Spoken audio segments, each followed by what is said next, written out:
yang ke-9. Dia ada 10 fasal. Pada menyatakan redha dengan qada Allah Ta'ala. Qada ni pelaksanaan ketentuan Allah Ta'ala. Kita kena faham ada dua istilah. Satu qadar, satu qada. Qadar tu ketentuan Allah dari azali lagi. Yang kejam ni, Allah dah tentukan dari azali lagi tuan-tuan dan perempuan berada dalam masjid ni. Bila sampai masanya tuan-tuan dan perempuan ada dalam masjid ni, maka berlakulah qada Allah Ta'ala, pelaksanaan ketentuan Allah. Itu namanya qada. Jadi kita ni patut redha dengan qada Allah Ta'ala. Siapa tak redha dengan qada aku, kata Allah dalam hadis kursi, tak sabar dengan musibah yang aku datangkan kepada kamu, tidak syukur dengan nikmat yang aku bagi kepada kamu, kamu carilah bumi yang lain daripada bumi Allah. Ada kan? Tak ada. Dan kamu carilah Tuhan yang lain daripada aku, yang serupa dengan aku. Ada? Mana ada ya? Kalau kita menyerupakan sesuatu itu dengan Allah, ada jadi syirik kita? Sebenarnya tak ada. Jadi mau tak mau kita kena redha dengan ketentuan Allah Ta'ala. Allah dah jadikan saya tu saya, udahlah tu. Dan Allah dah jadikan tuan-tuan dan perempuan tu tuan-tuan dan perempuan. Terima aje lah. Kalau kita meronta-ronta pun, kalau kita merampui-rampui pun, kalau kita ngobak-ngobak pun, ketentuan itu tetap juga akan berlaku. Tak boleh diubah. Kerana ketentuan Allah tidak ada siapa yang boleh mengubahnya. Baik, ini fasal yang bermula, fasal yang ke-9 pada menyatakan redha dengan qada Allah Ta'ala. Adapun redha dengan qada Allah Ta'ala itu, iaitu sifat yang dipuji. Siapa mujinya? Allah mujinya. Sifat yang dipuji oleh Allah. Dan juga dipuji oleh syarak. Syarak pun itu perundangan Islam. Dan fardu atas segala mukallaf. Fardu wajib atas segala orang-orang yang diberati hukum. Mukallaf itu artinya orang-orang yang diberati hukum. Semua wajib redha dengan qada Allah Ta'ala. Tidak boleh, tiada siapa pun yang boleh menentang ketentuan Allah Ta'ala. Tak ada siapa yang boleh membantah ketentuan Allah Ta'ala. Wajib. Bila kita redha, dapat pahala. Bila kita menentang, dapat dosa. Bila menentang, dapat dosa. Udahlah dapat dosa, benda itu tidak juga berubah. Allah dah tentukan dia seperti itu. Tak ada juga berubah. Jadi bingung ke cerdik orang yang menentang ketentuan Allah Ta'ala. Bingung, bangang, tengin, tongong, lagi apa? Lagi apa? Bahalul. Pandai. Bahalul. Itu kenapa? Menentang ketentuan Allah Ta'ala. Fardu atas segala mukallaf. Dan fardu atas segala mukallaf itu redha dengan ketentuan Allah Ta'ala. Dan qadarnya, bukan qudrat itu, yang qadarnya. Ketentuan itu dari azali lagi. Firman Allah Ta'ala, kalau kita redha, jazaa'uhum inda rabbihim jannatu adnin tajri min tahtihal anhar khalidina fiha abada radiyallahu anhum wa radu an. Surah apa? Surah apa? Ya Allah, tak pernah dengar pun. Surah apa? Al-Bayyinah. Payah nak ingat Al-Bayyinah. Tapi kalau saya kata lam yakunin, tahu dah? Semua orang tahu ya. Ini surah Al-Bayyinah ya. Jadi artinya apa? Jazaa'uhum, bermula balasan bagi mereka. Inda rabbihim, di sisi Tuhan mereka. Pada Tuhan mereka. Jannatu adnin tajri min tahtihal anhar. Apa yang Allah balas? Bahawa syurga yang bernama Jannatun Adnin. Salah satu syurga itu namanya Jannatun Adnin. Artinya kekal, nikmatnya kekal, kesempurnaannya kekal. Ya. Dia punya enjoyment kekal, mudanya kekal. Segala-galanya kekal lah. Adnin yang mengalir daripadanya di bawah syurga itu, itu kan ada apa tu, shin, ro, gap, ga, alif, ta tu tak ada. Yang di bawah syurga itu, bukan syurganya itu, tak betul tu, syurga itu aja. Sungai, yang mengalir di bawah syurga itu sungai, padahal mereka itu kekal di dalamnya selama-lamanya. Udahlah kekal, padahal redha Allah Ta'ala daripada mereka itu, dan mereka itu redha daripada Allah Ta'ala. Ujungnya apa? Zalika liman khasyiya rabbah. Itulah dia daripada atau bagi orang-orang yang takutkan Allah Ta'ala. Nak dapat ini, orang yang takutkan Allah Ta'ala dan orang yang redha dengan ketentuan Allah Ta'ala, baru dapat syurga Adnin yang mengalir di bawahnya beberapa sungai. Sungainya bukan kopi Sungai Manik tu. Bukan kopi Sungai Tungku. Keruh aja airnya sampai siap minumnya. Dia sungai apa? Airnya lebih putih daripada susu, lebih manis daripada madu. Itu airnya. Sungai-sungai biasa ya. Air tu air biasa. Tapi lebih manis daripada madu, lebih putih daripada susu. Itu sungai di syurga. Itu baru satu. Ada tiga lagi. Yang kedua, sungai susu. Nak apa? Ada je. Nak susu apa? Susu FN. Sungai FN ada. Nak susu Cak Junjung. Sungai Cak Junjung ada. Nak susu Das Lady. Sungai Das Lady ada. Nak susu apa lagi? Susu Enlin, Sungai Enlin pun ada. Tahu susu Enlin? Orang tua duk pakai susu Enlin tu. Dia membina tulang, orang tua. Dia membina tulang. Kata di demo pengeluar tu lain tayi tidak entahlah ya. Ada Sungai Enlin. Lagi? Susu apa? Susu Everready. Ada Sungai Everready. Everready bukannya sungai, bukannya susu pun. Everready apa? Bateri. Itu dia sungai-sungai. Itu yang kedua. Yang ketiga ada sungai madu. Madu tu tahu, madu lebah. Dalam dunia ni madu lebah lah. Punya lemahannya sebotol sekati tu berapa duit harganya? RM60 yang betul-betul pure tu, yang betul-betul asli tu ya. RM60, RM70. Itu susu, apa, madu lebah. Ada punya harga RM10 tu. Yang harga RM10 tu, itu bukan madu lebah, itu campur. Saya pada jual sebentar. RM10 harga. Saya beli RM5, jual RM10. Dia datang ke kedai saya, jual RM5. Saya jual RM10. Lagi tak ada ambil dah, tak datang lagi dah. Itu bukannya madu betul.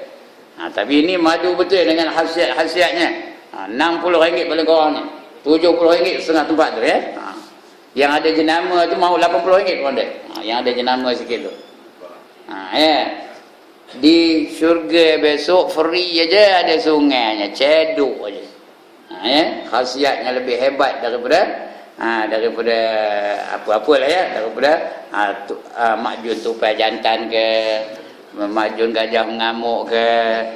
Tahu? Tak tahu nama tu?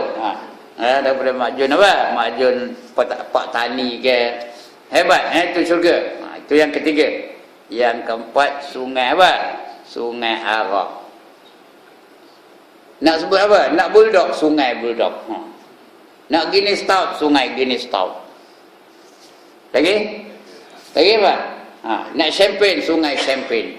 Nak brandy, sungai brandy. Nak whisky, sungai whisky. Nak VSOP, sungai VSOP. Nak konyak, sungai konyak. Tengok, terror ada ustaz. Nama Arak pun hafal. Ya. Itu dia hebatnya syurga. Untuk siapa? Untuk mereka yang redha dengan ketentuan Allah Ta'ala. Untuk mereka yang takut akan Allah Subhanahu wa Ta'ala. Itu dia ya. Jadi sungai padahal mereka itu kekal di dalamnya. Kekal pula tu. Orang dalam syurga kalau lelaki umurnya berapa? 33 tahun. Kecuali kalau dia mati lebih muda daripada itu, dia ikut umur matinya dah. Kalau dia mati umur 72 tahun, tahu ke orang siapa yang 72 tahun? Esok kalau dapat masuk syurga, 33 tahun umurnya. Main tu. Tahun depan berapa umur nak? 33 tahun juga. Tahun lagi satu? 33 tahun juga. Lagi 20 tahun berapa umur nak? 33 tahun juga. Kekal dalam keadaan 33 tahun. Demo dalam tu berapa umur nak? 18. Kalau 33 tak ada dah ganyut tak bersiok. Ya. Umur 18. Ya. Tahun depan berapa umur nak? 18. Lagi tahun lagi satu? 18. Lagi 20 tahun? 18. Sampai bila 18 tahun nak umur. Sentiasa fikir, tak nak saya sebut kan, tahu-tahu idak-idak lah apa benda fikir. Sentiasa fikir pula tahu. Demo. Tahu ke benda fikir? Tak tahu idak lah mana buatnya ya. Itu dia hebatnya syurga ya. Baik. Jadi itu untuk orang apa? Orang yang redha dengan ketentuan Allah Taala. Ya. Padahal mereka kekal di dalamnya selama-lamanya. Padahal redha Allah Taala daripada mereka itu, dan mereka itu redha dengan Allah Subhanahu wa taala. Dan sabda Nabi sallallahu alaihi wasallam, "U'budullaha birridha'i fa illam tastati'u fa fis sabri ala ma takrahu khairun katsir." Artinya berbuat oleh kamu ibadat akan Allah Taala dengan redha akan dia. Buat ibadat tu biar redha, sembahyang tu biar redha. Redha tu hati pun seronok, itu namanya redha ya. Kalau tak mampu nak redha, sekurang-kurangnya sabar kata Nabi ya. Maka jikalau tiada kuasa engkau akan yang demikian itu, maka di dalam sabar. Kalau tak mampu nak redha, tak mampu nak seronok, macam ngaji ni bukan seronok benar ya. Kalau boleh redha lah. Kalau boleh seronok benar, tunggu aja ya. Rasa-rasa sekejap benar rasanya. Ya. Kalau ngaji ni tengok jam aja projek itu tanda seronok ke dah. Ya, baca Quran pun itu juga seronok baca kejam tak ada rasa lengok. Itu redha namanya.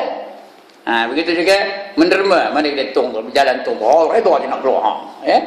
Tapi kalau itu tangan tu redha kata. Kalau tak boleh yang itu, paling kurangnya sabar. Sabar tu hati rasa sakit juga. Hati rasa tak setuju juga, tapi dia buat juga. Itu orang sabar.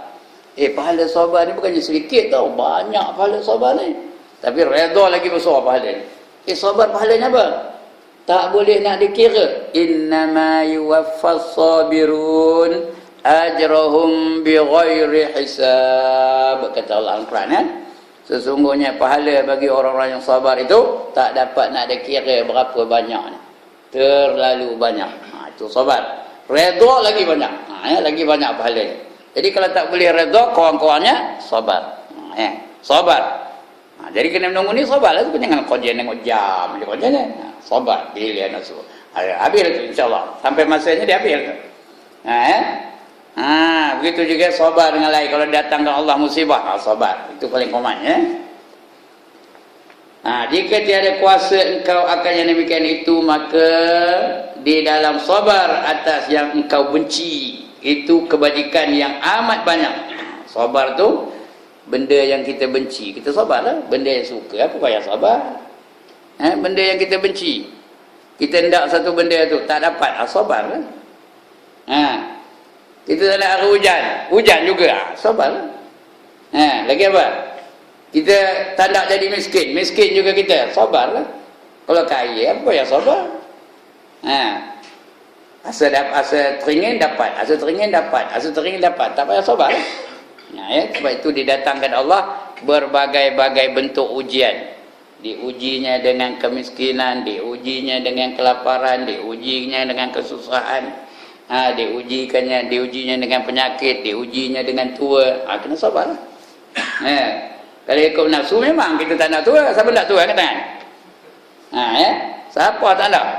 Siapa nak mati yang kata? Mana takut ada orang nak mati? Siapa nak? Tak nak.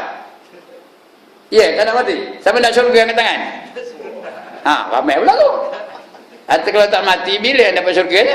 Nak mati dulu. Itu kena sabar. Nak mati dulu ada sakit mati. Sakit nak mati itu. Sakit dari segala kesakitan. Nampak tempatnya di akhirat. Itu di antara ujian orang nak mati. Kalau ahli syurga dia nampak tempatnya di syurga. Nampak mahliganya. Itu yang kita tengok dalam internet tu. deme-deme yang mati dalam peperangan menentang Yahudi tu. Mana apa mayatnya? Senyum aja mayatnya, tenang aja, rupanya bercahaya, rupanya. Pasal apa? Pasal Allah nampakkan mereka tempat mereka di akhirat kelak. Ya. Fakashafna anka ghita'ak fabasarukal yawma hadid. Allah bagi mereka pandangan tembus. Nampak mereka di akhirat. Dan mereka itu nampak tempat-tempat mereka di akhirat nanti. Kalau di syurga, nampak syurga. Nampak mahliganya. Nampak pakaiannya. Nampak makanannya. Nampak kenderaannya. Lebih-lebih lagi, kalau orang lelaki nampak apa? Nampak apa? Di akhirat. Nampak apa? Nampak bidadari. Bila nengok bidadari itu melambai-lambai, itu yang dia senyum macam tu, ya. Karena dalam syurga itu ada bidadari. Hurun ainun ka'amsalil lu'il maknun, kata Allah Al-Quran, ya. Dan hurul ain, iaitu bidadari-bidadari, mereka seperti mutiara-mutiara yang tersimpan. Itu punya hebat bidadari-bidadari syurga, ya. Jadi kena redha lah. Paling kurangnya sabar tadi, ya. Untuk barang yang kita benci. Dia apa? Kita sabar di atas yang kita benci itu kebajikan tu. Dapat pahala kebajikan yang amat banyak. Sayugianya hendaklah engkau perbuat ibadat kepada Allah Ta'ala itu dengan redha. Jadi kita buat apa-apa je ibadat dengan Allah tu biar redha. Seronok hati tu. Nak baca kitab seronok, nak baca Quran seronok, nak wirid seronok, nak zikir seronok, ya. Biar seronok, redha lah tu. Redha tu, tanda redha tu dia seronok. Jangan asal salam aja bah, asal salam aja bah, asal salam aja bah. Apa bah? Apa bah? Naik bah.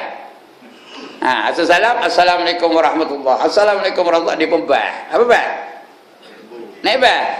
Kumbah, tahu ke kumbah? Itu bah, kan? Asal salam kumbah, tunggulah. Zikir sama imam, wirid sama imam. Sudah habis doa imam tu, barulah boleh kita bangkit. Kita dah baca apa hubungan antara imam dan makmum, kan?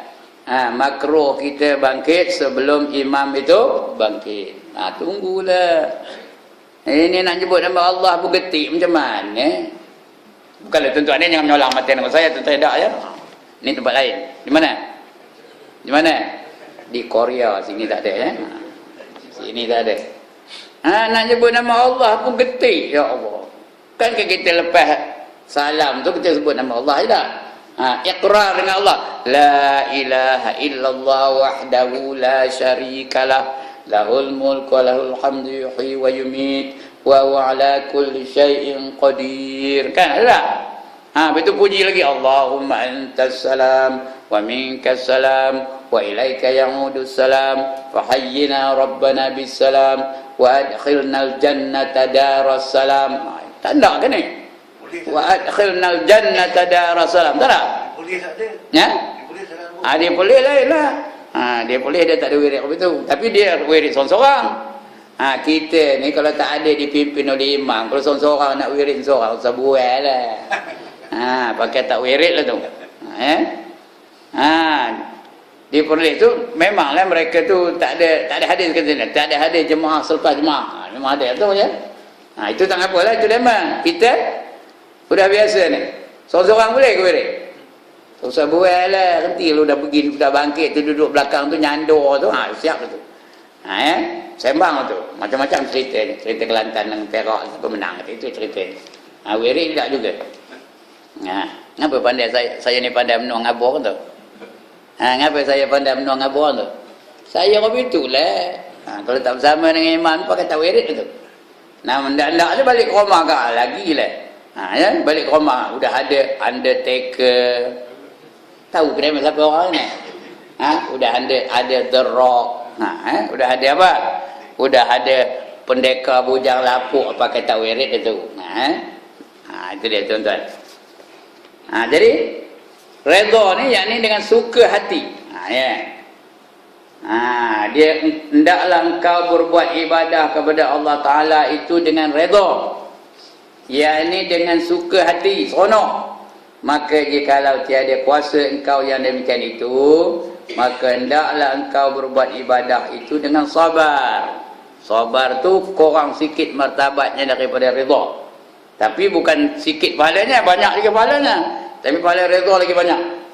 Pahala sabar ni kurang sikit tapi banyak, bi ghairi hisab, banyak ni ya.